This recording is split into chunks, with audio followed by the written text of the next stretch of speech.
Hello friends, Mansi and Gudu Blog লৈ স্বাগতম জনাইছো।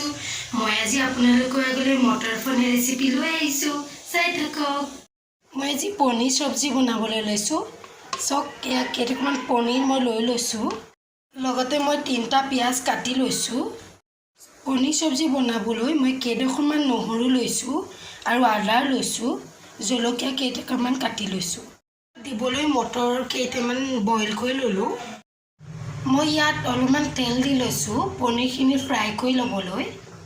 আমাৰ তেলটো গৰম হৈ গ'ল, তাত মই পনীৰ কেইটামান দি দিছোঁ।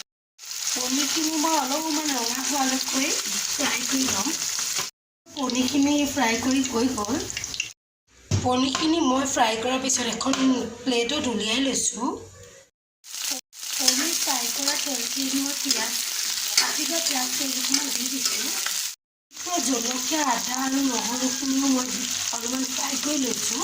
এইখিনি মই ফ্ৰাই কৰি হোৱাৰ পিছত মিক্সাৰত দি দিম।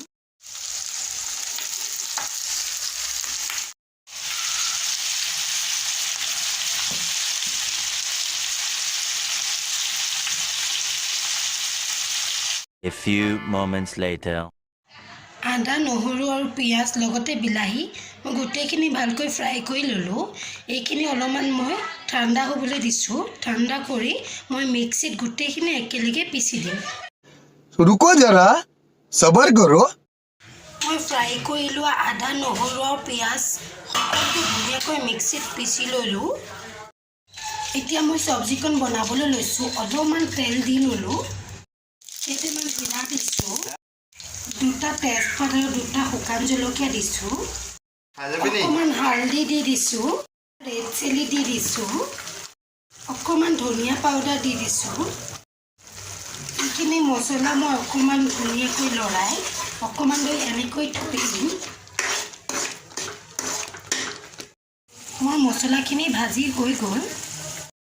মই বইল কৰা মটৰখিনি দি দিলোঁ। এইখিনি মই অলপমান দি এনেকৈ ঢাকি দিম। অলপমান মোৰ পৰিমাণে পানী দি লৈছোঁ। ফাইনেলি মই ইয়াত এতিয়া পনীৰখিনি দি দিম। মোৰ চব্জিখিনি হৈ গ'ল। মই তাত অকণমান গৰম মছলা দি দিছোঁ। A few moments later. লগতে মই ধনিয়া পাত কেইটামান দি দিছোঁ। মোৰ চব্জিখিনি ফাইনেলি হৈ গ'ল। আপোনালোকেও চাব, বহুত ধুনীয়া লাগে খাই। আপোনালোকেও এনেকৈ বনাই চাব।